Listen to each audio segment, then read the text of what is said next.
soldier spotted a stitched wound on a sheep's back. Inside was a bag of diamonds. That's how Danny smuggled diamonds. Total cruelty. This wasn't Danny's first run-in with jail. He'd been locked up before. All the diamonds he'd slaved to get were gone. Once he got out, he heard his boss was livid. But in prison, Danny got better news. A fisherman named Solomon had hidden a huge pink diamond. Danny knew that stone could be worth way more than hundreds of small diamonds. He had to get it, so he started following Solomon.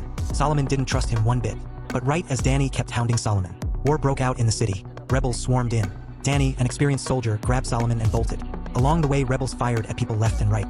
So many died. Danny used his skills to guide Solomon. Through the hail of gunfire, they hid in a safe spot.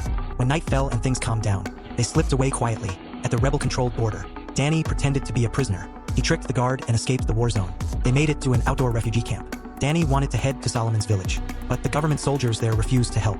Luckily, Danny ran into a female reporter he knew before. She tried to interview him about blood diamonds once, but he'd shot her down. Now he told her he'd give her the real truth about blood diamonds. He also lied, saying he wanted to help Solomon find his family. With her media helicopter, they flew to a refugee camp in Guinea. What they saw there shocked them. Over 1 million people scraped by on a parched stretch of land. That's the cost of war.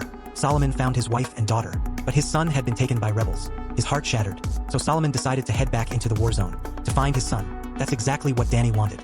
He still needed to get the pink diamond, so they joined the reporters team and headed into the war zone. Not long after they crossed in, rebels attacked. All the bodyguards were gunned down. Gunfire filled the air, and the reporters were all shot dead.